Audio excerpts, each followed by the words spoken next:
Sometimes the heart sees what it wants to see, not what's really there, and by the time your eyes catch up, you've already lost everything that mattered. I learned that lesson the hardest way possible, and it cost me more than just money. It cost me my ability to trust, my peace of mind, and nearly 3 years of my life that I'll never get back. They say a fool and his money are soon parted. But what they don't tell you is that sometimes the parting costs you your soul too. If you're enjoying this story, please hit that subscribe button and drop a comment telling me where you're watching from. Your support means everything to me, and knowing you're out there listening helps me tell these difficult truths. I was 38 years old when everything fell apart. Not 38 and thriving, not 38 and successful, just 38 and existing. I'd been living in Manchester for my entire adult life, working as a warehouse supervisor for the same logistics company since I was 23. 15 years of the same routine, the same faces, the same conversations about football and weather. It wasn't glamorous work, but it paid the bills and kept me stable. I had my own small house on the outskirts of town, nothing fancy, but it was mine. A 2-bedroom terrace with a tiny garden I never had time to maintain. I had a car that ran most days, an old Ford Focus that was more rust than paint by this point, and I had a routine that had become so predictable I could tell you what I'd be doing any Thursday 3 months from now without even thinking about it. Monday through Friday, I'd wake at 6:30, shower, toast and tea, out the door by 7:15, at work by 8. Spend the day managing shipments, dealing with driver schedules, handling paperwork that seemed to multiply overnight. Home by 6, microwave dinner, telly until bedtime. Weekends were for catching up on sleep, maybe going to the pub with James and the lads if anyone could be bothered. That was my life. Predictable, safe, and soul-crushingly boring. My last serious relationship had ended almost 8 years earlier. Her name was Catherine, and we'd been together for 5 years. Living together for 3 of those. I thought we were happy. I thought we were building towards something. Marriage, kids, the whole traditional path. But she'd grown tired of me, tired of my lack of ambition, tired of the same conversations and the same routines. She left me for a solicitor she met through work. Someone with prospects, she'd said, someone going somewhere. Not like me, stuck in the same warehouse job I'd had since my early 20s, content to coast through life without ever really living it. After Catherine left, I dated a bit. Few women here and there, nothing serious. One lasted about 6 months before she admitted she found me boring. Another one ghosted me after 3 dates. Eventually, I just stopped trying. It was easier to be alone than to keep facing rejection. I convinced myself I was fine with it. Plenty of men live alone. It's not tragic, it's just life. But the truth was I was lonely. So lonely it had become this constant ache I'd learned to ignore, like background noise you stop hearing. I'd wake up alone, go to work alone, come home alone. My house was quiet. Too quiet. No one to talk to about my day. No one to laugh with at stupid teleprograms. No one to share a meal with. Just me and the silence. That's the state I was in when James first brought up the idea of going to the Philippines. It was a Tuesday evening in March. We'd all met at the pub after work as we did most weeks. James, his gym mate Marcus, another lad named David, and Ryan. Ryan was the quiet one in our group, always had been. While the rest of us would banter and take the piss out of each other, Ryan would sit there nursing his pint, occasionally smiling but rarely joining in. I'd known him since we were 17, worked at the same company for over a decade, but I couldn't tell you much about his personal life. He kept things close to the chest. James had been going on about how we needed to do something different for our next holiday. Usually we'd end up in the Algarve or somewhere in Greece. Cheap package deals, all-inclusive resorts where everything was familiar and safe. British food if you wanted it. English-speaking staff, other tourists from back home everywhere you looked. It was fine, but it was just more of the same. James wanted adventure. He'd been watching these travel videos on YouTube, getting inspired by people exploring Southeast Asia. Beaches that looked like screensavers. Food that was actually exotic.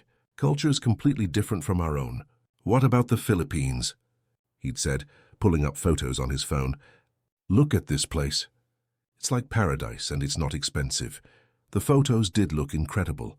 Islands with limestone cliffs jutting out of turquoise water. Beaches so white they looked like they'd been photoshopped. Palm trees everywhere. And James was right about the cost. For what we'd spend on a week in Spain, We could get nearly 3 weeks in the Philippines if we were smart about it. Marcus was immediately on board. David needed a bit more convincing, but came around once James showed him the cost breakdown. Ryan, as usual, didn't say much, just nodded and said he was in if everyone else was. I remember feeling a spike of genuine excitement for the first time in ages. Something different, something that would break the monotony, something that might actually make me feel alive for a few weeks. Let's do it, I'd said. And just like that, we booked it. 3 weeks in the Philippines, leaving in 2 months' time. The weeks leading up to the trip, I found myself actually looking forward to something. I read travel blogs, watched videos about what to expect, learned a few basic Tagalog phrases even though James said everyone there spoke English. I was like a kid counting down to Christmas. When we finally landed in Manila, the heat was the first thing that hit me. Stepping off that plane onto the jetway felt like walking into an oven. It must have been 40 degrees, and the humidity made the air feel thick enough to chew. By the time we'd collected our bags and made it outside to catch a taxi, my shirt was already soaked through with sweat. Manila itself was overwhelming, chaotic in a way that British cities never are. Traffic that seemed to obey no rules, motorbikes weaving between cars with inches to spare, street vendors everywhere selling food I couldn't identify, the smells mixing together into something both enticing and overwhelming. Buildings that ranged from ancient Spanish colonial structures to gleaming modern towers, all crammed together with no apparent planning. Poverty visible everywhere you looked, right alongside obvious wealth. It was jarring, confronting, and utterly fascinating. We'd booked a hotel in Makati, which James said was one of the safer, more modern districts. We spent 3 days there just acclimatizing, dealing with jet lag, and exploring the immediate area. The nightlife was something else. James wanted to check out the bars in Malate, a district known for its entertainment venues. I went along, even though I'm not usually the type to go wild on holiday. The bars were loud, crowded, full of tourists and expats and locals all mixing together. Some of the bars were clearly brothels in disguise, which made me uncomfortable, but there were regular places too, where you could just have a drink and listen to live music without feeling like you were doing something seedy. After 3 days in Manila, we were ready for the real holiday to begin. We caught a flight south to Puerto Princesa, the capital of Palawan province. From there, we'd hired a van to take us up to El Nido, a small resort town several hours north along winding coastal roads. The drive itself was an experience. The roads were rough in places, sometimes barely paved, and we drove through small villages that looked like they hadn't changed in decades. Water buffalo in fields, kids playing in the street, simple wooden houses with metal roofs. It was poverty, real poverty, but people seemed happy. Kids waving at our van as we passed. Families sitting together on their porches in the evening heat. When we finally arrived in El Nido, I understood immediately why James had been so insistent about coming here. It was stunning. Genuinely, breathtakingly beautiful in a way that photos can't capture. Our resort wasn't fancy, just a collection of simple bungalows arranged around a pool with direct access to the beach. But the beach itself was incredible. White sand that squeaked under your feet, water so clear you could see fish swimming near the shore, palm trees providing shade, mountains rising up in the background. It was like something out of a film. For the first week, we did exactly what we'd planned. Sleep in late, have breakfast at the resort's open-air restaurant, spend the day either lounging by the pool or taking boat trips to nearby islands and hidden lagoons. There were these incredible spots you could only reach by boat, beaches tucked into coves surrounded by sheer cliff faces, lagoons where you could swim in water that was bathwater warm and so salty you could float without effort. We'd eat fresh seafood for dinner, stuff caught that same day, drink San Miguel beer until we were pleasantly drunk, talk absolute nonsense late into the night, the way men do when they're on holiday and don't have to worry about work in the morning. It was perfect. It was exactly what I needed. I could feel the tension of my normal life melting away. The stress of work, the loneliness of my empty house, the grinding routine that had defined my existence for so long. Here, none of that mattered. Here I could just be present in the moment, enjoying the sun and the sea and the company of my mates. The resort had a small bar that stayed open until around midnight. It wasn't anything special, just a thatched roof structure with bamboo walls, mismatched furniture that had seen better days, and a sound system that played a mix of Western pop music and Filipino songs I didn't recognize. But it had a good atmosphere, relaxed, friendly. The staff were always smiling, always ready to have a chat while they brought you your drinks. On our 7th night in El Nido, we decided to stay at the resort bar instead of making the trek into town. We were all a bit sunburned and tired from a long day on the water. The bar was fairly busy that evening. Mix of tourists like us, mostly Europeans and Australians from what I could tell. There were also some Filipino families there, clearly middle-class people from Manila or Cebu on their own holidays. That's when I first saw Luz. She was working as a waitress, moving between tables, taking orders. I noticed her immediately, and I wasn't the only one. Marcus elbowed me and nodded in her direction, raising his eyebrows suggestively. She was beautiful, no question about that. Mid-20s, I'd guess. Long, dark hair that she kept tied back in a practical ponytail. Slim build, but not skinny. She moved with this easy grace, comfortable in her own skin. But what really caught my attention was her smile. It wasn't the forced customer service smile you see so often. It was genuine, reaching her eyes, making her whole face light up. She seemed to actually enjoy interacting with the customers, laughing at their jokes, asking questions, making them feel welcome. When she came over to take our order, I made a point of making eye contact. My mates were already making crude comments under their breath, but I tried to be respectful. I asked her what she recommended, and we ended up chatting for a few minutes while she explained the different beer options and some of the local drinks we should try. Her name was Luz. Her English was excellent, clear and fluent, with just a slight accent that I found charming. She told me she was from a small town called Taytay, about 2 hours north of El Nido. She'd moved to El Nido about 8 months ago looking for work because there wasn't much opportunity back home. The resort job didn't pay much, she admitted, but with tips from tourists it was better than anything she could find in Taytay. I found myself wanting to keep the conversation going. Every time she came back to our table, I'd ask another question. About her town, about what it was like growing up there, about how she'd ended up working at this particular resort. She seemed happy to chat, not rushed or eager to move on to other tables. She asked questions too. Where was I from? What was it like in Manchester? What did I do for work? Did I have family? My mates were giving me grief, of course. Taking the piss, saying I was trying to chat her up, asking if I was going to ditch them for a girl. I brushed it off with a laugh, but I couldn't deny I was attracted to her. Not just physically, though she was gorgeous. There was something about her energy, her openness, that drew me in. She made me feel interesting, like what I was saying actually mattered. By the end of the evening, I'd worked up the courage to ask if she'd like to meet up sometime when she wasn't working. I half expected her to politely decline with some excuse about being busy, but instead her face lit up with that genuine smile of hers. I'd love to, she said. She wrote her phone number on a napkin and told me to message her the next day. I walked back to my bungalow that night, feeling lighter than I had in years. Literally years. Not since the early days with Catherine had I felt this kind of excitement about a woman. This kind of hope that maybe something good could happen. I messaged Luz the next morning, trying not to sound too eager, but probably failing. She responded within an hour, suggesting we meet for lunch at a small local restaurant she liked, away from the tourist area. My mates gave me endless grief about ditching them for a girl I'd just met, but it was all good-natured. Even James, who's normally cynical about everything, admitted she seemed lovely and told me to go for it. That first lunch turned into a 3-hour conversation that ranged over everything. Luz told me about growing up in Taytay. It was a beautiful place, she said, right on the water with incredible views. But it was also very poor. Her father had died when she was 18, leaving her mother alone to raise Luz and her 3 younger siblings. As the oldest, Luz felt responsible for helping support the family. That's why she'd moved to El Nido. The tips from tourists at the resort, combined with her modest wages, allowed her to send money home regularly. She was so open about her struggles, but she never complained or asked for sympathy. She talked about her family with obvious love. Her mother, who worked as a seamstress but barely made enough to cover rent. Her siblings, who were still in school and needed money for supplies and uniforms.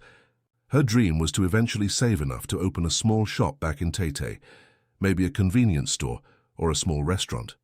Nothing fancy, just something that would provide a stable income without relying on the unpredictable flow of tourists. I found myself sharing things I rarely talked about with anyone. About Catherine leaving me, about feeling stuck in my job, about how my life in Manchester had become this monotonous routine that I couldn't seem to break out of. Luce listened intently, asked thoughtful questions, didn't judge. She made me feel understood in a way I hadn't felt in a very long time. We met up again the next day, and the day after that. Before I knew it, I was spending several hours with her every single day. My mates continued their holiday activities without me for the most part, and I felt a bit guilty about that. But James was understanding about it. "Mate, if you've met someone special, don't worry about us. We're fine on our own." Ryan, though, seemed particularly interested in the details. He'd ask me questions every time I got back from seeing Luce. How was she? Where did we go? What did we talk about? What was her family situation like? Did she have brothers and sisters? Did she seem to have money, or was she struggling financially?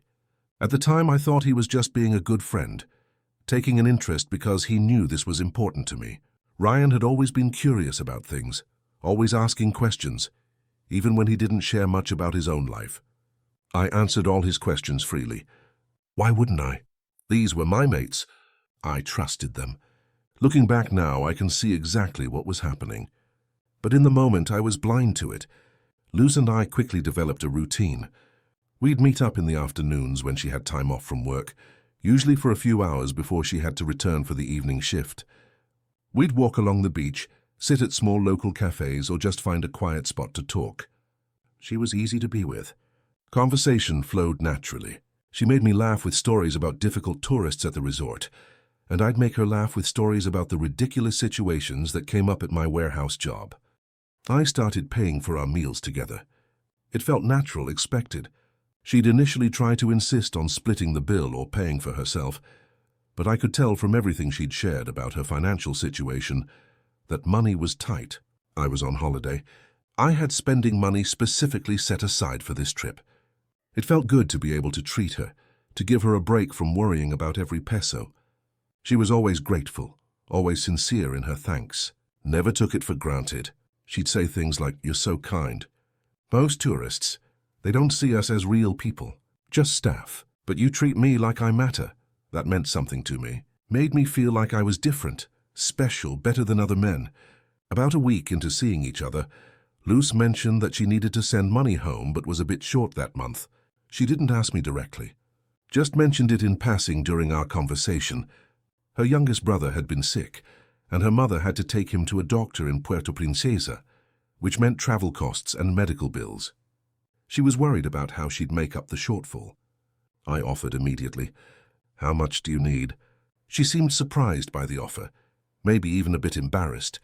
No, I wasn't asking. I shouldn't have said anything, but I insisted. She finally admitted she was about 5,000 pesos short. I did the quick calculation in my head. About 70 quid. Nothing for me, especially on holiday, but clearly a significant amount for her family. I sent her the money that same day through Western Union. The transfer fees were ridiculous, nearly 20% of what I was sending, but it was the fastest option. Luce was overwhelmed with gratitude. She hugged me tightly, her eyes actually welling up with tears. "You're the kindest person I've ever met.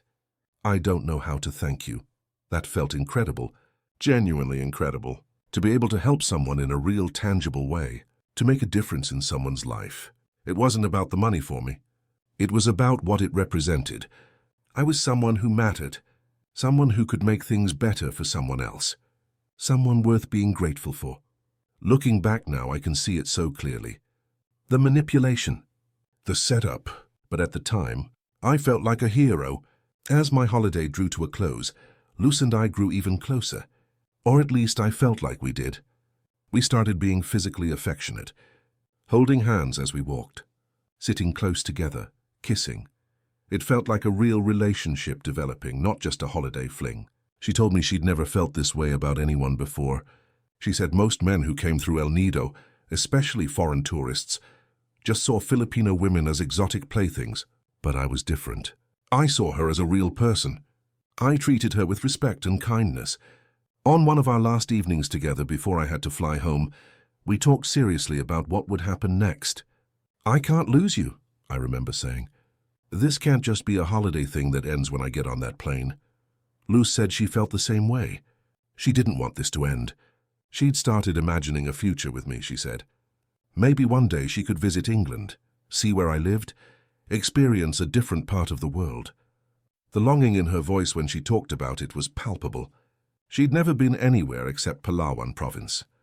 The idea of traveling, of seeing places she'd only heard about, it clearly meant something to her.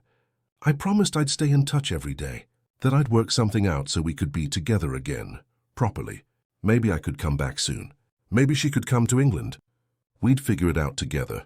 My last night in El Nido, Luz came to my bungalow after her shift ended.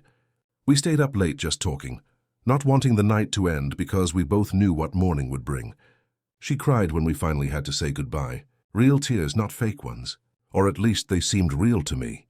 She told me she was going to miss me desperately. That these past 2 weeks had been the happiest of her life. I felt the same way.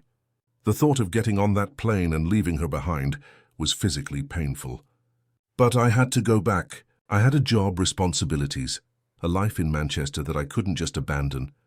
We held each other for a long time at the airport departure area, neither of us wanting to let go. The flight home was miserable. Marcus, David, and James were all in good spirits, already planning the next trip, talking about what a great holiday it had been. Ryan was quiet as always, but I noticed him watching me occasionally with an odd expression I couldn't quite read. I was too wrapped up in my own misery to think much about it. I spent most of the flight staring out the window, watching the Philippines disappear behind us, feeling like I was leaving something essential behind. When we finally landed in Manchester and stepped out into the grey drizzle that greeted us, the contrast to the tropical paradise we'd just left couldn't have been more stark or more depressing. But I kept my promise. As soon as I got home, I messaged Luz to let her know I'd arrived safely. She responded immediately, saying how much she already missed me. And that became our pattern. We messaged each other multiple times every day. She'd send me photos of the beach at sunset, of her meals, of the view from the staff quarters where she lived.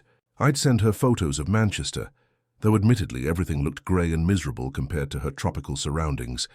She'd tell me about her shifts, about difficult customers or funny interactions, about her days off when she'd go back to Tay to see her family.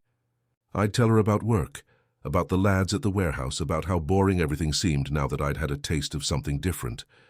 Having her to talk to made the return to normal life bearable.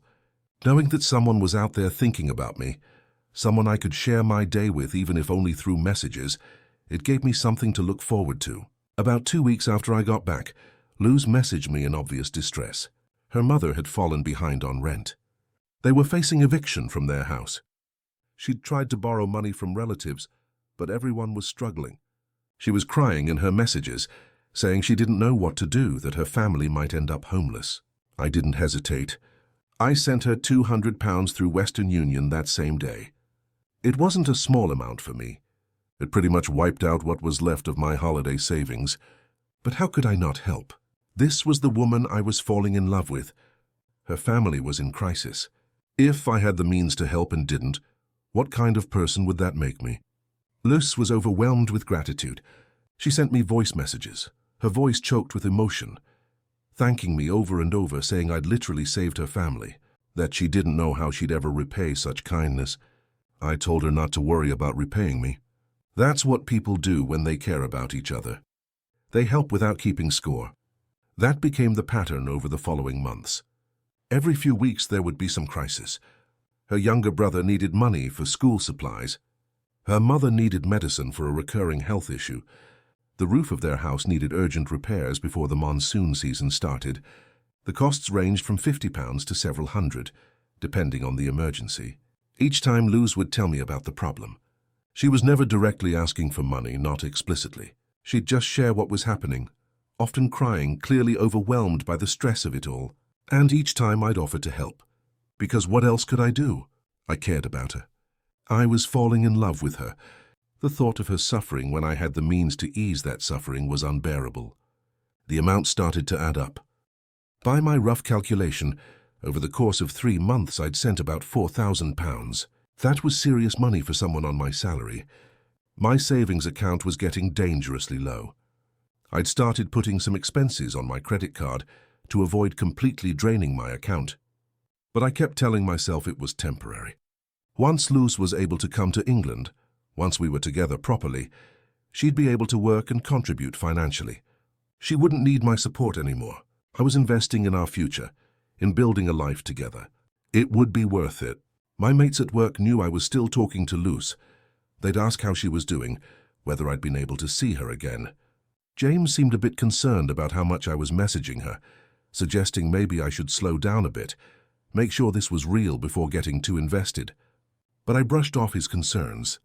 He didn't understand. He hadn't felt what I felt when I was with her.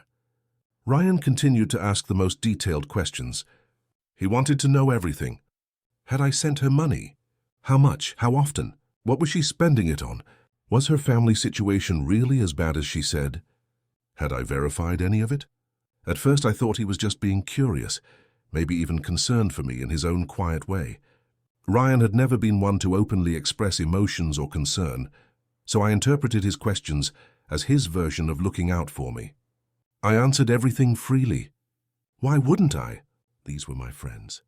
I trusted them completely. I started researching how to bring Luz to England. It became an obsession. I'd spend hours after work reading through government websites, immigration forums, blog posts from people who'd successfully brought foreign partners to the UK. The more I read, the more complicated it seemed. A simple visitor visa was theoretically the easiest option, but the requirements were stringent. You needed to prove the person had strong ties to their home country, compelling reasons to return after their visit. Luz didn't own property, didn't have a professional career, had limited funds in her bank account. Any immigration officer would take one look at her application and assume she'd overstay the visa. The approval rate for visitor visas from the Philippines was notoriously low. That left two realistic options, a fiancé visa or a spouse visa. The spouse visa required us to already be married, which we weren't. But the fiancé visa, that was designed exactly for situations like ours. It would allow Luz to come to the UK for 6 months with the explicit intention of getting married. After marriage, she could apply to remain permanently. But the fiancé visa had its own stringent requirements. You needed to prove the relationship was genuine and subsisting. That meant evidence, photos of you together, proof of ongoing communication, evidence of financial support. Most importantly, proof that you'd spent significant time together in person, enough to convince an immigration officer that you genuinely knew each other and intended to marry. I called an immigration solicitor in London who specialized in these cases. Her initial consultation cost £150, but I figured it was worth it to get expert advice. She was blunt with me. Given that Luz and I had only spent about 2 weeks together, and those interactions had been relatively brief, our application would be considered high risk. Immigration officers were trained to be skeptical of relationships where a British citizen met someone from a poorer country while on holiday and then tried to bring them to the UK shortly after. The solicitor strongly advised that I go back to the Philippines and spend at least a month with Luz. A continuous month, living together, or at least spending every day together. We'd need to document everything. Photos at multiple locations, receipts from restaurants, hotels, activities, statements from people who'd witnessed us together. The goal was to build an undeniable paper trail, proving this wasn't just a holiday romance, or worse, a transactional arrangement. The costs would be significant. The solicitor's fees for preparing and submitting the application would be around £2,000. The visa application fee itself was just over £1,500. I'd need to fly back to the Philippines, which would be at least £800 for the ticket. Accommodation for a month, even in a modest hotel, would probably run another £1,000. Living expenses, activities, food, call it another £1,000. Altogether, I was looking at close to £7,000. That was everything I had left in savings, plus a bit more I'd have to put on my credit card. It was everything. But what choice did I have? I'd already invested so much in this relationship, emotionally and financially. I couldn't walk away now. I had to see it through. I told Luz about the plan. I expected her to be thrilled, but her reaction was more muted than I anticipated. She seemed happy, saying it would be wonderful to spend a full month together. But when I explained we'd need to apply for a fiancé visa rather than a visitor visa, meaning we'd need to get married within 6 months of her arrival. She went quiet for a moment. "Married?" she asked. "So soon?" I explained that was how the visa worked. We didn't have to get married immediately. We'd have 6 months in the UK together to plan things properly, to make sure we were certain, but the visa required us to state our intention to marry. It was the only realistic path forward given our circumstances. She agreed, but I noticed a slight hesitation that I couldn't quite explain. I told myself she was just nervous. This was a huge change for her.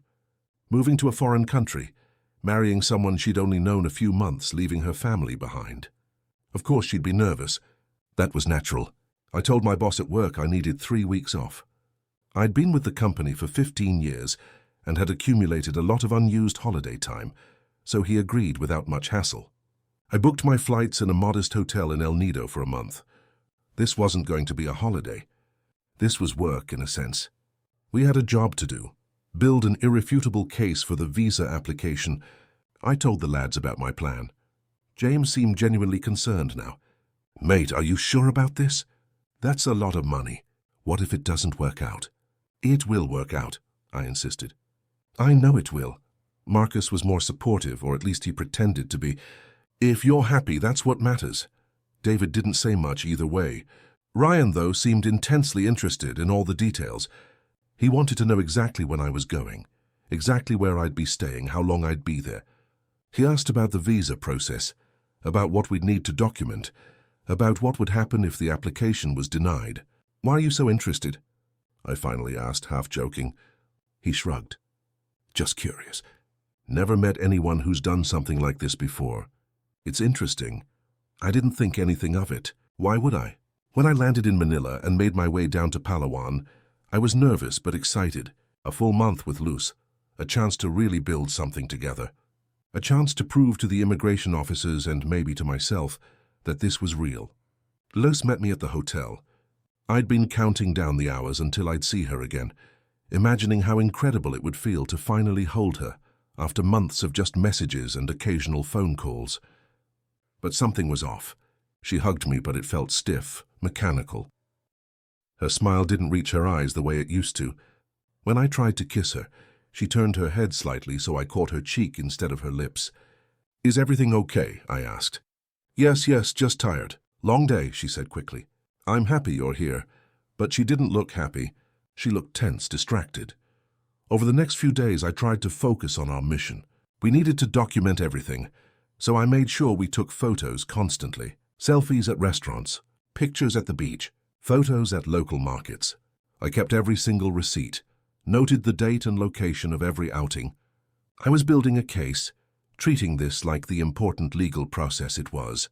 But Luz's behavior continued to trouble me. She was distant, distracted. She'd be in the middle of a conversation with me, and then her phone would buzz and she'd immediately pick it up, reading the message with an expression I couldn't read. Sometimes she'd step away to take calls, speaking in rapid Tagalog that I couldn't understand. When I asked who she was talking to, she'd say it was family stuff. Her mother, her siblings. Nothing important. She'd frequently tell me she needed to go somewhere alone to handle things. Family emergencies, errands she had to run. She'd leave me at the hotel for hours at a time. Once she was gone for an entire day, only returning in the evening with a vague explanation about needing to help her mother with something in Taytay. I wanted to confront her about it, to ask what was really going on. But I was terrified of the answer. I'd come all this way. I'd spent all this money. I couldn't afford for this to fall apart now, so I pushed my doubts aside and tried to focus on the positive moments. And there were some. Times when Luz seemed like her old self, laughing and affectionate. But those moments felt fleeting, like brief glimpses of sunshine through heavy clouds. We took a trip up to Taytay to visit her family, as I'd need to meet them for the visa application. Her mother and siblings were lovely people. They lived in a small concrete house with a tin roof, sparse furniture, clearly struggling financially. The kids were excited to meet me, asking questions about England in shy, broken English. Her mother was gracious, thanking me repeatedly for helping her family, for being kind to her daughter. I gave her mother some money before we left, another few £100. I told her it was to help with whatever they needed. She cried and hugged me, calling me a blessing. In that moment, I felt good about what I was doing. These were real people with real struggles, and I was helping. That had to mean something. But on the drive back to El Nido, Luz was quiet again. When I asked if she was okay, she snapped at me. "I'm fine. Stop asking." Then immediately apologized, saying she was just stressed about everything. About leaving the Philippines, about whether we'd get the visa, about what her life would be like in England. I tried to be understanding. This was an overwhelming situation for her. I needed to be patient. The month passed in this strange, uncomfortable way. There were good moments mixed with increasingly frequent bad ones. Luz's phone was constantly buzzing. She'd often ignore my questions or give vague, unsatisfying answers. Sometimes she'd disappear for hours with no explanation, but we got what we needed. Hundreds of photos, dozens of receipts, proof of time spent together. By the time I flew back to Manchester, I'd spent another £6,000. Hotel costs had been higher than expected. Luz had mentioned various emergencies her family was facing, and I'd helped out with those. Food, activities, taxis, it all added up. I was now completely out of savings and had racked up substantial credit card debt, but I had everything I needed for the visa application. That's what I kept telling myself. It would all be worth it. Back in England, I sent all the documents to the immigration solicitor. She reviewed everything and helped me compile the application. The filing fee and legal costs were paid, though it meant maxing out my credit card. Luz completed the required pre-departure seminar that the Philippine government mandates for first-time overseas travelers. She got her passport, which she'd never had before. All we could do now was wait. I was back at work, back to my routine, but now it felt even more empty than before. I'd had another taste of what life could be like, and returning to the monotony was harder than ever. Plus, I now had the stress of significant debt and an uncertain future. Luz and I continued talking every day, but the conversations felt more strained than before. She seemed distant, her responses often short and distracted. When I mentioned it, she'd blame it on stress about the visa process.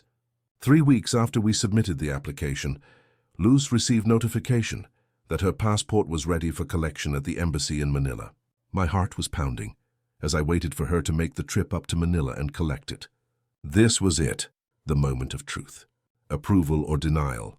When Luz finally messaged me with a photo of the visa stamp in her passport, I felt a wave of relief so intense I actually got lightheaded. She'd been approved. 6 months in the UK as my fiancé. It had worked. So I'd spent nearly £25,000 total when I added up everything. Every last pound I had plus debt. But it had worked. Luz was coming to England, so I booked her flights for 3 weeks later. I wanted to give her time to say goodbye to her family, to mentally prepare for the move. I spent those 3 weeks in a frenzy of preparation. I cleaned my house obsessively, bought new bedding, new towels, stocked the fridge and cupboards. I wanted everything to be perfect for her arrival. The day she was due to land, I couldn't sleep. I arrived at Manchester Airport 4 hours before her flight was scheduled to land. I watched the arrivals board like it was the most important thing in the world. Her flight landed on time. Then I had to wait while she went through immigration. I'd warned her they might ask questions, might be suspicious, but she had her visa, her documentation, her story prepared. After 90 minutes that felt like an eternity, she finally came through the arrivals gate. She looked exhausted, frightened even. Her eyes were wide as she took in the busy airport, all the white faces, the foreign environment. When she saw me, there was a flash of something in her expression I couldn't quite read. Not happiness. Something closer to resignation. I rushed to hug her, but she barely responded. She stood there stiffly, her arms barely coming up to return the embrace. "Are you okay?" I asked. "How was the flight?" "Long, tired," she said shortly. We collected her bags and made our way to my car. The drive back to my house was mostly silent. I tried to make conversation, pointing out landmarks, talking about what we'd do over the coming days.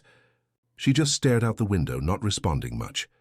When we got to my house, she went straight upstairs to the bedroom and fell asleep. I let her rest, telling myself she was just exhausted from the journey. 2 long flights with a connection in Dubai. That would knock anyone out. The next few days were strange. Luz seemed uncomfortable in my house, in my life. She stayed in the bedroom a lot, emerging only for meals. She was constantly on her phone, messaging people.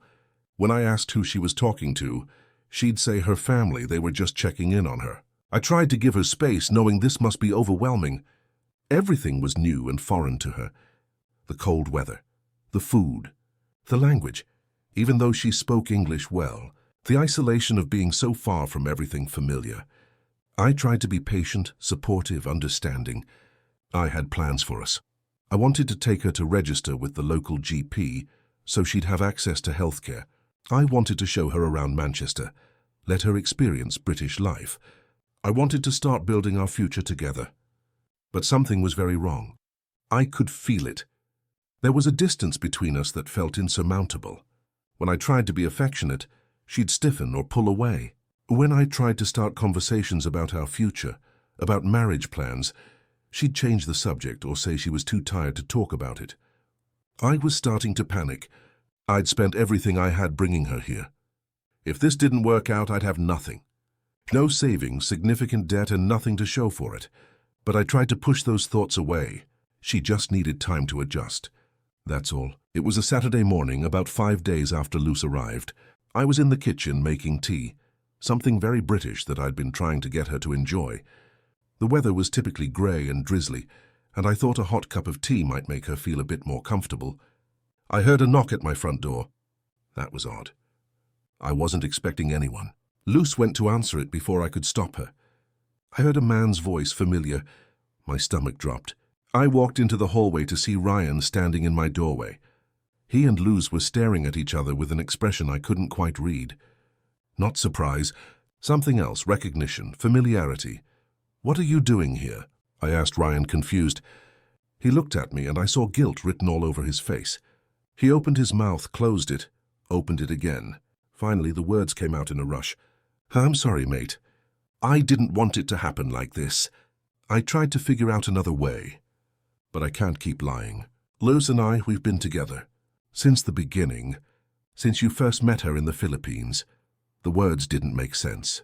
I looked at Luce, waiting for her to tell Ryan he was insane, that he'd misunderstood something. Instead, she looked at the floor, guilt written all over her face. Ryan continued, his voice quieter now, almost pleading. "I didn't have money like you did. I couldn't afford to send money or pay for visas or flights. But we connected, really connected. I'm in love with her. And she loves me, not you. I still couldn't process it." This was Ryan, quiet Ryan, my mate for over 20 years. The one who'd asked all those questions about Luce. The one who'd seemed so interested in every detail of my relationship with her. It all clicked into place with horrible, sickening clarity. The questions. The interest. The fact that Luce always seemed distracted, always on her phone, always taking calls in private. Ryan had been there the whole time. While I was sending money, paying for everything, building the visa case, Ryan had been talking to Luce behind my back. They'd been together. Luce finally spoke, her voice barely above a whisper. "I'm sorry. I didn't mean for it to be like this. But yes, it's true. Ryan and I, we've been together. Since the Philippines. He was there too, remember? When you'd go back to the resort, he'd come see me. We started talking, and then we kept talking after you all left. The floor felt like it was disappearing beneath me. All of it. Every conversation, every moment we'd shared, every pound I'd sent, it had all been a lie. Or worse than a lie, it had been a means to an end. Luce had needed someone to fund her way to the UK, to navigate the visa process, to pay for everything, and I'd been the perfect fool, eager, lonely, desperate for connection, easy to manipulate, while she'd been in love with Ryan the entire time. Ryan, who had no money, who couldn't pay for anything, who couldn't help her get to the UK, but Ryan, who apparently had whatever it was she actually wanted. Luce went into my bedroom and started packing her things. She moved quickly, methodically, like she'd been planning this. Though of course she had. She'd probably been planning it since before she even got on the plane. Within 20 minutes, everything she'd brought was packed into her single suitcase. She came back downstairs. Ryan was still standing there, looking miserable but determined. I finally found my voice, though it came out choked and weak. "The visa? It's tied to me. It's a fiancé visa. If I report this to immigration, you'll be deported. Both of you will be in trouble." Ryan looked at me with something like pity. I know, mate, I know. But look, we'll make this right. I'll pay you back. I promise. Every pound you spent, I'll pay it back. Just give me time. I'll do 300 a month. I know it's not much, but it's what I can manage. £300 a month. I'd spent nearly £25,000. At that rate, it would take him 7 years. 7 years of payments, assuming he actually followed through. But what could I do? Report Luz to immigration? That wouldn't get my money back. It would just be petty revenge that wouldn't solve anything. Take Ryan to court for what? He hadn't broken any laws. He'd just betrayed me in the worst possible way. They left. Luz walked out of my house with her suitcase. Ryan looked back once, guilt and something else. Maybe relief written on his face. Then they were gone. I stood in my empty hallway, trying to process what had just happened, trying to understand how I'd been so blind. The signs had been there. Luz's distraction, her constant phone use, her reluctance to talk about the future, her stiff, uncomfortable affection, Ryan's excessive interest in every detail of my relationship. I'd ignored it all because I'd so desperately wanted this to be real. Ryan did pay me back for about 4 months. £300 here, 300 there. Then the payment stopped. I messaged him asking what happened. No response. I called. He didn't answer. Eventually, I heard through a mutual friend that Luz had left him. About 3 months into their relationship in the UK, she'd met someone else. Someone with more money, better prospects. She'd used Ryan just like she'd used me, only this time he'd actually believed she loved him. The friend said Ryan was devastated, that Luz had completely broken him. I couldn't find it in myself to feel sorry for him. I later learned that Luz had stayed in the UK for about 8 months total before her visa expired. Whether she went back to the Philippines or found another way to stay, I never found out. I didn't want to know. I quit my job at the warehouse. I couldn't face seeing Ryan every day, even though he'd apparently called in sick for weeks after Luz left him. I couldn't stand the pitying looks from James and the other lads who knew what had happened. The whispers behind my back. I found work at a different warehouse across town. It paid less, but at least I didn't have to face my humiliation every day. I was now 41 years old, starting over with nothing. No savings, significant debt, and a shattered ability to trust anyone. That was 3 years ago. I've never dated anyone since. Haven't even tried. How could I? How could I ever trust my own judgment again when I got it so catastrophically wrong? When every instinct I had was proven to be completely false? People tell me I need to move on, that not all women are like Luz, that I was just unlucky, that I should put myself out there again, try to find someone real this time. But it wasn't luck, was it? It was desperation, loneliness, naivety, stupidity. A middle-aged man so eager to believe that someone young and beautiful could love him that he ignored every warning sign, every red flag, every moment of doubt. I look back at the messages sometimes, the ones I saved from those early days. I can see it so clearly now, the manipulation. The way Luz would casually mention problems that would make me feel compelled to offer help. The way she'd be more affectionate immediately after I sent money. The way she'd pull back whenever I questioned anything, making me afraid I'd lose her if I pushed too hard. She was playing a game and I was too desperate to see it. She'd probably done it before. Maybe Ryan was another mark, just one she actually felt something for. Or maybe she just got better at faking it with him. I'm not telling this story for sympathy. I don't deserve sympathy. I made every wrong choice possible. I ignored common sense, ignored my friends' concerns, ignored my own gut feelings. I spent money I didn't have on someone I barely knew, because I so desperately wanted to believe in something. I'm telling this story as a warning. If you're lonely, if you're desperate for connection, if someone seems too good to be true, please be smarter than I was. Ask the hard questions. Listen to your doubts. Protect yourself because no one else will. Love shouldn't cost you everything. Real love doesn't drain your bank account and destroy your peace of mind. Real love doesn't leave you sitting alone in an empty house at 41 years old, trying to figure out how you'll pay off the debt from someone else's lies. I lost £25,000, but I lost so much more than that. I lost years of my life. I lost my ability to trust. I lost my hope that things could be better. I lost the belief that I'm capable of having a normal, healthy relationship. Sometimes I wonder what would have happened if I'd just stayed home that summer, if we'd gone to Portugal like usual, if I'd never met Luz, never felt that spark of hope that life could be different. Would I be happier? Probably not. But I'd at least still have something. Money in the bank. A bit of dignity. Some semblance of self-respect. Instead, I'm here. 41 years old, starting over, trying to rebuild what's left of my life. Trying to believe that maybe someday I'll be able to trust again. That maybe I can find something real. But honestly, most days I just feel tired. Tired of being alone. Tired of being cautious. Tired of looking back at my biggest mistake and knowing I only have myself to blame. If there's a lesson in this, it's simple. Paradise always has a price. And sometimes that price is more than you can afford to pay. I paid it anyway, and I'll be paying for it for the rest of my life. Not just in money, though every month when I make that credit card payment I'm reminded of my foolishness, but in the part of my heart that died when I realized I never really mattered at all.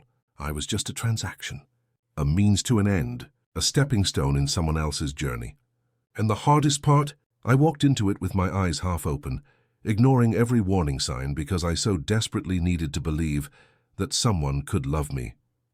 That's what loneliness does to you. It makes you vulnerable to promises that sound too good to be true, because you need them to be true. You need to believe that your life can be different, better, more exciting than the routine you've been trapped in. You need to believe that someone out there sees value in you, that you've stopped seeing in yourself. But the truth is, there are no shortcuts to happiness, no magical person who'll swoop in and fix everything. There's just you, your choices, and the consequences you'll live with long after the fantasy has crumbled. I learned that the hardest way possible. 3 years on, and I'm still learning it every single day, still trying to figure out how to move forward, when all I can do is look back at the wreckage, still trying to believe that maybe someday I'll be able to open my heart again without fear. But right now I'm just surviving. Working my job, paying down my debt, coming home to my empty house, living the same monotonous routine I was trying to escape from in the first place, except now it's tinged with bitterness and regret. Luz took more than my money. She took my ability to hope. And that, more than anything else, is the price I'm still paying. The price of paradise, as it turns out, was the part of me that believed in possibilities. And I don't know if I'll ever get that back.